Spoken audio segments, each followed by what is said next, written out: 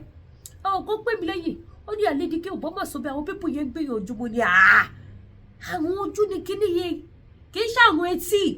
gbogbo wa la lójú la rí àwọn Nàìjíríà sójà wọn kò máa ṣe pépépépépé dáàdì kan náà tún pè mí láti Amẹ́ríkà wọ́n ní lédìkẹ́ ṣó tó ṣe lé ní in fact àwọn rẹ́rìn àwọn fẹ́ lè máa tọ̀ sára mo ní dáàdì kí ló dé wọ́n nígbà tó náà Nàìjíríà sójà wọ́n máa yìnbọn sínú gbogbogbogbogbogbogbò wọ́n lò mọ reason tó ṣe ń ṣe bẹ́ẹ̀ mo ní mi ò mọ̀ sà wọ́n ní wọ́n fi ń defend ara wọn ni pé sódà táwọn bandits bá ti gbúrò bọ̀ àwọn bandits lè sá lò wọ́n ní bọ̀ tí wọ́n waste ọ̀tá àbọ̀ gbogbo ọ̀tá àbọ̀ yìí lówó ẹ̀ wà ní budget tó ń kà sí wa lọ́wọ́ Nàìjíríà pé ohun tó fowó ṣe Nàìjíríà budget kí wọ́n lábùkọ̀ máa yìnbọn fún gbó ẹ wá gbọ́ ohun tó ọ̀gá wọn náà sọ nínú fídíò yìí ọ̀gá wọn ní we must keep our weapon till when we see ẹni tó bá ti yọjú sí wa tó ti gbọ́wọ́ kọ́wọ́ àwa rọ̀bọ̀ fún kì í ṣe ìtakàn máa waste bullet àwọn Nàìjíríà ṣòdà para tán o màá tún bá yín fún ní volume ẹ máa tún gbọ́ wọ́n bínú tán o eléègbẹ́nu tán o mo ṣe gbòsà fún yín Nàìjíríà ṣòjà gbòsà fún yín orí yín wà bẹ́ẹ̀ àwọn Nàìjíríà ṣòjà ní àwọn waste ọ̀tá àbọ̀mọ́ this time around àwọn fẹ́ débẹ̀ gangan now bí ìmọ̀ bí ẹ tún wá notice kíní kan nínú fídíò tẹ̀ ń wò yìí ẹ wo fídíò yẹn dáadáa ẹ wo bẹ̀yẹ bó ṣe rí that is Sambisa forest mọ bí Abẹ́dúgùrì ọwọ́ rẹ̀fà òun níbi tẹ̀ ń wò ní fídíò yìí òun níbi tẹ̀ ń wò ní fídíò yìí ẹ wo bí bẹ̀yẹ ṣe dàbí desert lẹ́yìn pé àwọn igbó wà ń bẹ̀ ibi táwọn Boko Haram ń gbé nìyẹn ẹ wá wo adúgbò ọmọ ogun ìgbàlà ọmọ ogun Nàìjíríà tó gbáski Nàìjíríà tó rí wọn ti ba tó rí wọn wà ń bẹ̀ tí Boko Haram ń fún ìbọn fọ́ wọn lórí ẹ wà àwọn ọmọ ogun bọ́ ṣe yapa láì ṣe pé wọ́n lójú ogun Iran láì ṣe pé wọ́n lọ sójú ogun Russia ẹ wo adúgbò ọmọ ogun sójà ẹ wo bí wọ́n ṣe rin fọ́ọ̀sì lọ kádáyé ìgbà tẹnugún mi sì tọrọ Nàìjíríà ni wọn bí aláìjà bàbá làwọn rè kí wọ́n rí irú fọ́ọ̀sì ìwọ̀nú gbó nígbà tí Gúnmi sì ń ṣèjọba àti Sultan of Sokoto ẹ jẹ́ tún sáré yàbàrà ṣe ti gbọ́ pé Sultan of Sokoto lọ kí bàbá Tinubu òkè mítìnì tọ́jọ́ ṣe tó bá ṣe gbé síta àásọ ọmọ Yorùbá ẹ jẹ́ ká jí ewu ń bẹ lóko ló ń gẹ ewu ń bẹ lóko ló ń gẹ ẹ má sùn ẹ má gọra yín ẹ má dọ́lu ara yín ewu ń bẹ lóko ló ń gẹ ọmọ Yorùbá nísìn báyìí sí Sultan of Sokoto ṣe mọ̀ pé láti bíjọ́ mélòó òun náà wá bí wọ̀ sí Gumi ó wá bí wọ̀ sí nísìn tó ti di wípé àwọn sójà Nàìjíríà ti ń yarí sí pé àwọn ò gbà mọ́ o èyí tí wọ́n pa sáwọn lára ti tó gẹ́ẹ́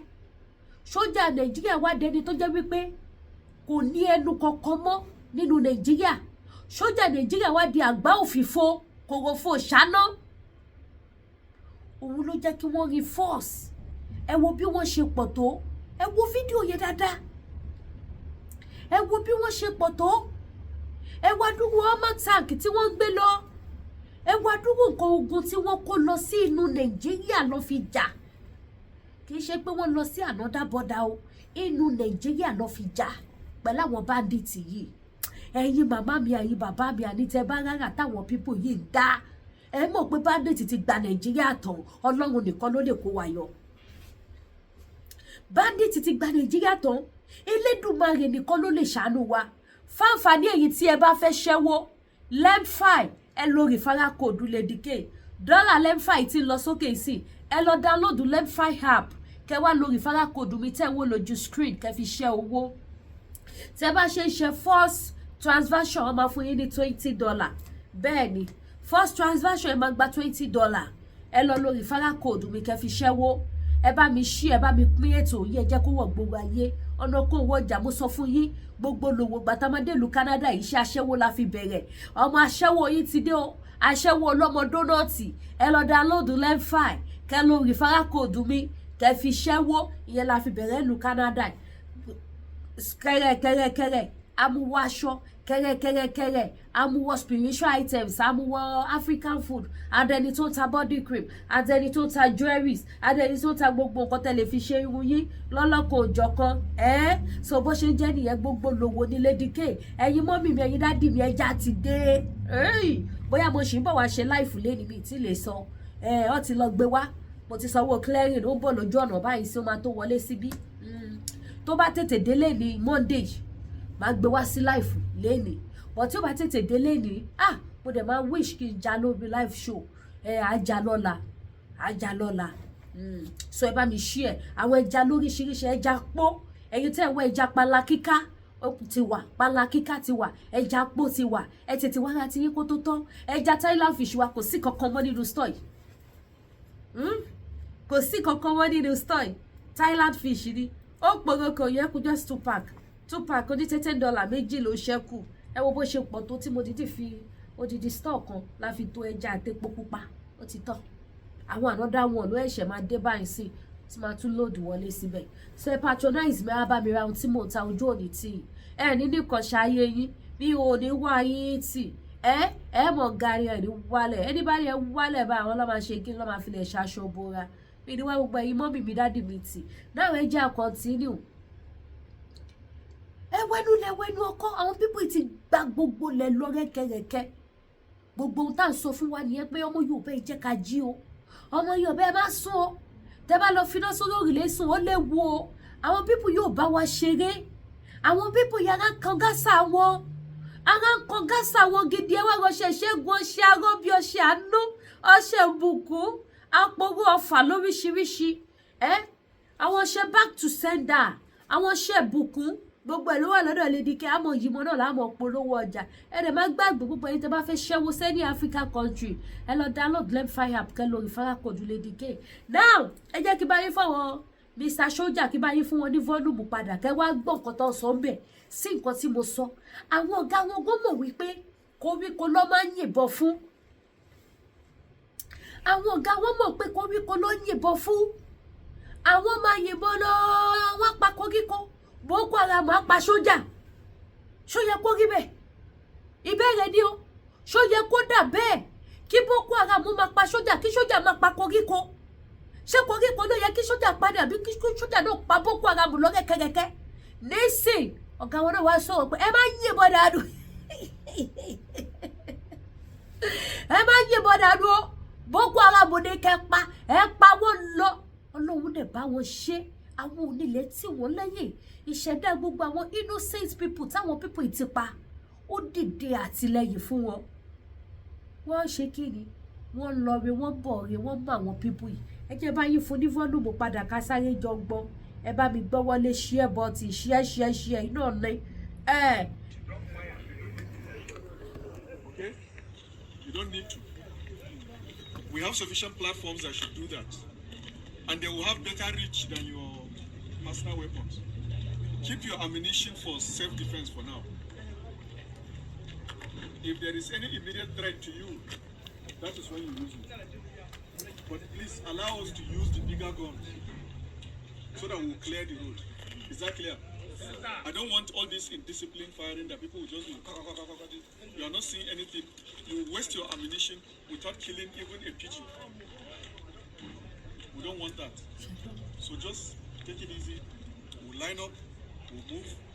and we'll get there by the grace of God. Okay? So we're not going to waste time. That Emrah should start moving now. Ṣé ti bọ́ báyìí? Ó yànà bí wọ́n ṣe ya wọlé lọ bá àwọn ológi kógi àwọn ìran Júdásì bí wọ́n ṣe ya wọlé lọ bá wọn nìyẹn o. Bó ṣe dogun bó ṣe dìjà nìyẹn láàrin Boko Haram àti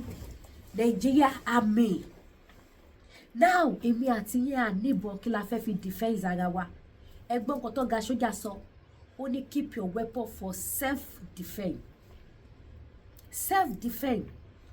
láti lè fi defend ara yín. Tá bá ti wọlé báyìí tó bá ti yàbò yẹn ẹ̀yìn wọ́n pa. Ẹ fáyà wọn ẹ má waste bullet ká tó débẹ̀.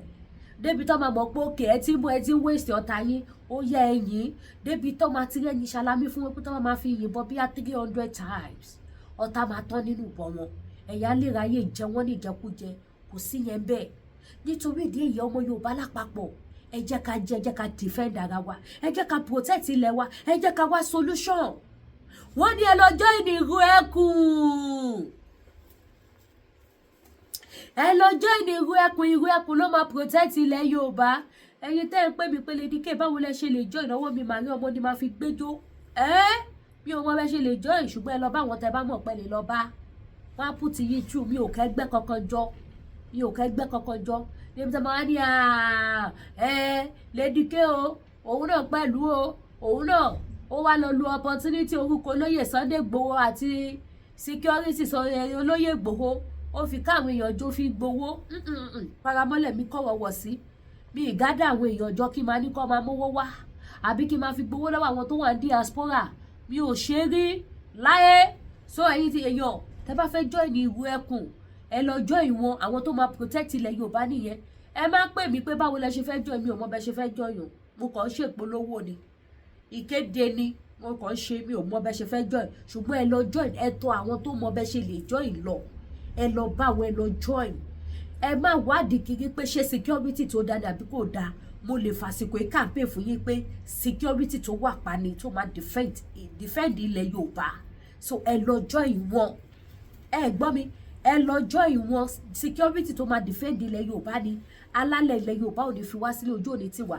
ìyẹn ti ṣe kí ni ó ti dúró bẹ́ẹ̀. Ẹ bá mi share wèrè lọ́ fi wo wèrè lọ́ba láàrin Nàìjíríà Sójà àti Boko Haram pápápápápá ẹ wá ra ohun tí mò ń tà ẹ máa bọ̀ wá sí Lady K African Store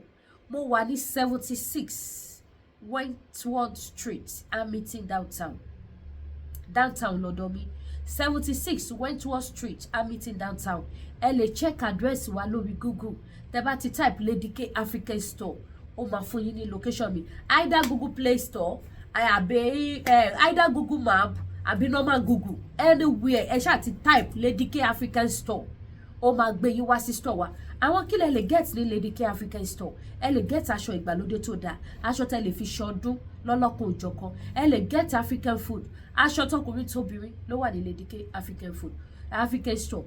Bákan náà oúnjẹ ilẹ̀ wa lọ́lọ́kan òjọ̀kan ẹja lóríṣiríṣi fresh chicken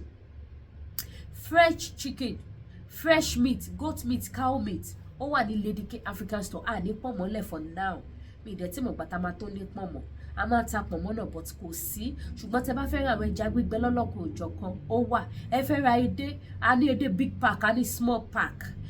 a dẹ̀ ní edé wẹ́wẹ́ a ní edé ńláńlá èyí tẹ bá ti fẹ́ ó wà ní Lady K African Store. Kódà èdè lílọ̀ òun náà ti wá sìn bẹ́ẹ̀ ni ó wà ní ọjà tó ń gbé bọ̀ yìí èdè lílọ̀ wà ń bẹ̀. Bákan náà èyí tẹ́ bá fẹ́ ra àwọn body cream tó máa jẹ́ kí skin yín kó máa fresh tó máa jẹ́ kẹ́ yọ láwọ̀ títí dórí àwọn black and shine ẹ̀yin tẹ́ dúdú pupa ẹ̀yin wà ní middle colour ní títí yín ẹ wá nídìí nǹkan tẹ́ máa fi boost middle colour yín yẹn tó máa fi jáde dáadáa ó wà ní Lady K African Store. Àbẹ́yìn tó wá jẹ́ èèyàn dúdú ẹ nídìí nǹkan tó máa jẹ́ kí dúdú yín yẹn kó máa dọ́bi kóró òṣì ó wà ní Lady K African Store. Àbẹ́yìn tó wá jẹ́ èèyàn pupa ẹ nídìí nǹkan tó máa jẹ́ kí pupa yín yẹn kó jáde síta kó yọjú kó wọjú pọ̀pọ̀ ó wà ní Lady K African Store. Àbẹ́ nídìí nǹkan tí ẹ lè lò tó lè jẹ́ kẹ́ pupa tí ó dẹ̀ ní fún yín ní kàlákìmí kankan ó wà ní Lady K African Store. Ok èdè wà ní ẹ̀rù tó dé ó wà bẹ́ẹ̀ mo rántí ó wà bẹ́ẹ̀ so ó wà ní Lady K African Store. So anything tẹ́ bá ti fẹ́ ẹ máa bọ̀ wá sí Lady K African Store. Obì wà ẹ̀yin tẹ́ bá fẹ́ ra obì orógbó wà atare ó wà ní Lady K African Store. Alum ó wà ní Lady K African Store. Gbogbo lówó la mọ̀ láti ilẹ̀ o gbogbo lówó la mọ̀ láti ilẹ̀ o gbogbo lówó ní Lady K. Tẹ́ bá fẹ́ ra gẹ́gẹ́ bread mi ò kàn lè ship lọ sọ́dọ̀ jìjì ó wà ní Lady K African Store. Bẹ́ẹ̀ ni yàtọ̀ sí èyí tẹ́ bá fẹ́ ra sẹ̀mó ẹ fẹ́ ra èlùbọ́ iṣu èlùbọ́ gẹ̀dẹ̀ ṣẹlẹ̀ èyí tẹ́ bá ní diabetes mo ti tẹnumọ́ láti bíjọ́ mẹ́ta èlùbọ́ gẹ̀dẹ̀ ní kẹ́ máa jẹ ọ̀gẹ̀dẹ̀ tó gbó dáadáa ibi kó máa help yín yá ó wà pa gan ó dẹ̀ dá fún àwọn dádì ló máa jẹ́ kí wọ́n jí láàárọ̀ báyìí kí ọmọkùnrin wọn kó náwó kó ṣe yé mo pé lọ́lá ọkùnrin làdá ó máa dìde tán ni èlùbọ́ gẹ̀dẹ̀ ó dágan ẹ lọ gbá research nípa ẹ̀ ó dágan fún jíjẹ èlùbọ́ gẹ̀dẹ̀ tí wọn ò mix ni o èlùbọ́ gẹ̀dẹ̀ gangan correct word ó dá fún jíjẹ ó máa ń jẹ́ kí nǹkan ọmọkùnrin kó dìde dáadáa kó dẹ̀ ṣiṣẹ́ dáadáa ó wà pa náà ẹ̀yin tẹ́ bá tún wá fẹ́ràn àwọn kan tẹ́ lè fi ṣe irun yín ẹ̀yin like àwọn kẹ́ ṣe long braid bíi ti Lady K báyìí ẹ fẹ́ ṣe àwọn long braid báyìí àwọn long braid bíi ti tèmi báyìí ẹ wá ní ìdá àwọn kan tẹ́ lè lò ó wà àbẹ́yìn òsè wá fẹ́ tó máa jẹ́ kọ́wọ́ ohun yín kó coil ẹ kò fẹ́ kí braid yẹn kó gùn dáadáa kó gùn délẹ̀ gbàgbàgbà ó tẹ́lẹ̀ lò ó wà ní Lady K African Store. Àbẹ́yìn fẹ́ ṣe braid ẹ fẹ́ kó gùn tó yìí kó kàn rọra short kó dẹ̀ coil lọ́wọ́ nǹkan tẹ́lẹ̀ lò ó wà ní Lady K African Store. Àti bẹ́ẹ̀ bẹ́ẹ̀ lọ àwọn nǹkan lóríṣiríṣi tẹ́lẹ̀ fi ṣe irun títí dórí relaxer tẹ́lẹ̀ fi retouch irun yín mo ní mega grow mo ní olive oil olive oil relaxer ó wà mo ní mega growth ó wà so ẹ pè mí kò sí country tí mi ò ní bá yín send ẹ any country tẹ́ bá ti wà máa bá yín send relaxer mi ò dẹ̀ wọ́n chicken mọ̀ ní gbogbo nǹkan mi tí ẹ ní owó pọ́kúpọ́kú ni mo tà nítorí pé kí ni ọlá odò ló má bàtà aṣọ ọlá gbogbo ẹ̀yin màmá bàbá òun ló mú mi yọ fandafanda tálá ni táwọn lẹ́yìn mi tí mo fi ń ṣakọ Yorùbá nation ló wà lẹ́yìn mi tí mo fi ṣakọ mi ò ṣọmọ àlè débi tí mi ò ní lè fi Yorùbá nation proud Yorùbá nation no going back ni ẹ̀yin tẹ́ fẹ́ ra àwọn indomie carton ó wà ń bí báyìí ọṣẹ ẹ̀wẹ̀ lọ́lọ́kan òjọ̀kan ẹ fẹ́ ra milo ẹ fẹ́ ra bólíkì ẹ fẹ́ ra rub ẹ fẹ́ ra ọṣẹ ẹ̀wẹ̀ lóríṣiríṣi ẹ fẹ́ ra face cream lóríṣiríṣi ó wà ń bí ẹ fẹ́ ra aṣọ àwọn dádì aṣọ àwọn mọ́mì ẹ fẹ́ ra jewelries ẹ fẹ́ ra cap ẹ fẹ́ ra wig gbogbo ẹ̀yin big mommy mi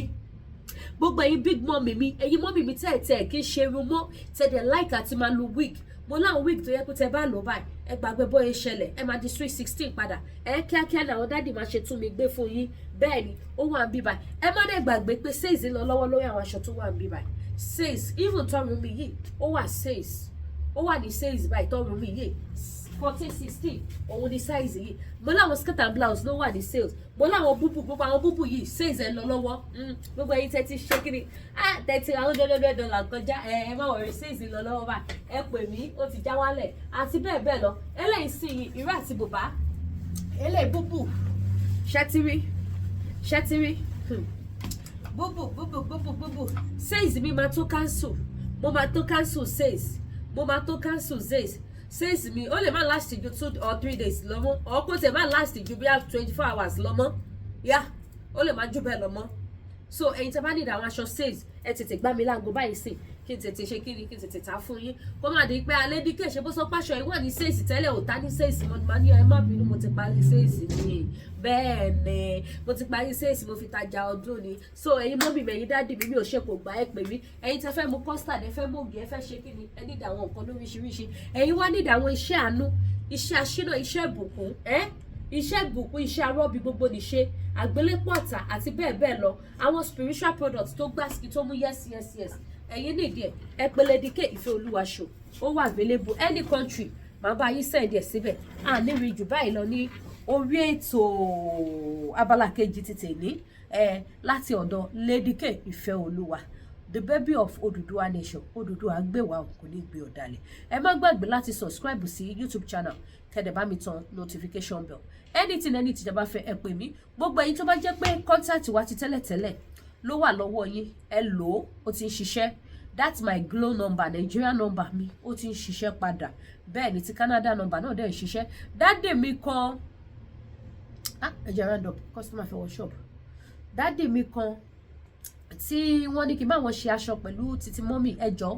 nọ́mbà tẹ́ máa fi reach out sí mi nọ́mbà yẹn kò ṣiṣẹ́ mọ́ for now so ẹjọ́ ẹ pè àwọn nọ́mbà mi tí ó jẹ́ business line mi ẹ ṣé gan mo dúpẹ́.